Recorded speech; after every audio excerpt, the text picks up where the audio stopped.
When Carlo first told me about the theme of the Biennale, my immediate thought was books are the perfect exemplar of collective intelligence, natural intelligence, and artificial intelligence, particularly the book culture that came from Venice. I was particularly interested in the fact that book production in Venice was part of what made Venice a metropolis in the early modern period. And those books led to a reading culture that invented new collectives, new forms of knowledge, and also that introduced new forms of artifice into the landscape.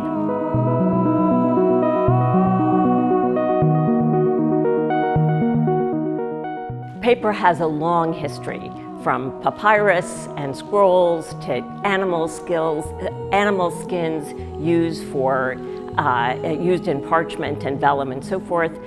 Surfaces for communicating have been varied, global, and always related to elemental cultures of one form or another. In the late 19th century, along with many other technologies, books went into a hyper-techno production.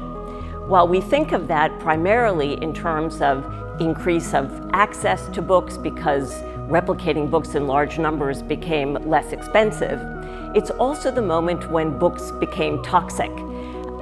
Paper factories were one of the most toxic forms of industrial production well into the 1970s. So when I think of books, I think of the material substrate of information.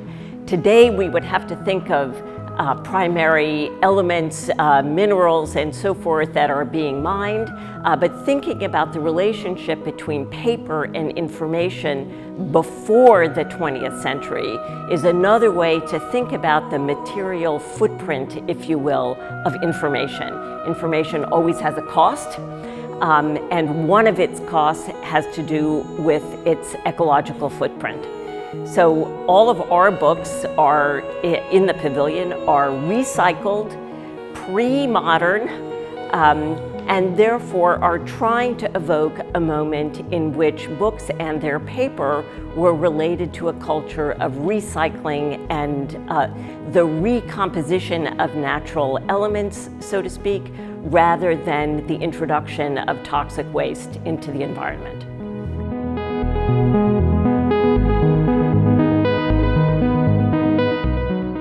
Exhibiting books in a museum culture is a very difficult challenge because it invites the reduction of books to a single page. That's the only thing that typically you can see in an exhibition context. So I was very concerned about how to communicate through the visual language of an architectural exhibition the complexities that might be contained in a book of 1,000 pages. So I thought architects are very good at modeling information. And so what the models do is operate as three-dimensional manicules pointing to aspects of the book that are important.